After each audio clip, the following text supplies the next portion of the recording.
Illinois just banned cell phones in schools. Is this good or bad? Illinois has officially joined a growing number of states limiting cell phone use in public schools. Governor J.B. Pritzker recently signed Senate Bill 2427, requiring every public school district in Illinois to adopt a cell phone policy before the 2027-2028 school year.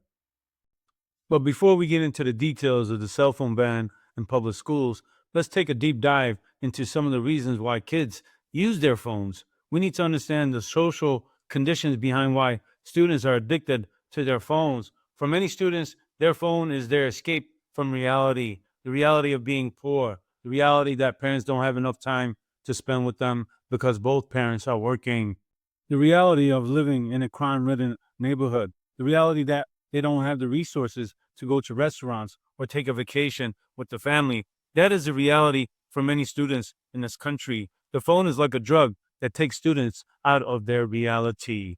Think about it. Adults do drugs to escape their repressive realities of the everyday harsh conditions in which they must live. Students are addicted to their smartphones. How are we going to take them away from them?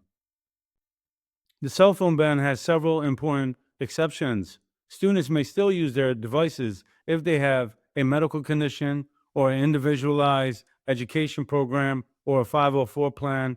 If a teacher authorizes their use for educational purposes or during an emergency. Proponents for the new legislation, supporters of the new law, believe students will learn more when they aren't constantly distracted by notifications, social media, texting, and videos. Teachers say fewer distractions mean more instructional time, better classroom behavior, and improved face-to-face interaction between students. But the critics have concerns. Many parents worry they won't be able to contact their children during emergencies. Others argue that smartphones can be valuable educational tools for research, language, translation, and learning applications. Some also question whether schools have enough technology to replace the educational functions that students' phones currently provide. Parents, did we forget that your students have access to laptops and computers in their schools? They can research all they want on those devices. I think if you really want to solve this problem and you're worried about contacting your child during emergency, buy them a flip phone. They still sell them. Now, despite many headlines calling it a statewide cell phone ban, that's not exactly what the law does. Here's what happens when the law is not uniform. Instead, the law requires every school district to create its own policy on when students can and cannot use cell phones and other wireless devices during the school day. The law covers cell phones, smartwatches, tablets, gaming devices, and other wireless communication devices. Schools will decide where students store their phone, what the consequences are for violating the rules, and how students get their devices back at the end of school. We have left it to the district's discretion, and I agree, it should not be a one-size-fits-all approach. I think we're going to run into many problems leaving the major decisions up to the districts.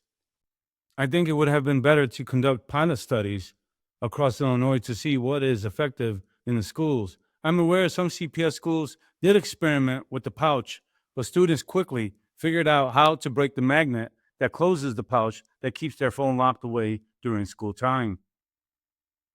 So here's a question for you. Will banning cell phones improve education, or should schools teach students responsible technology use instead of restricting it?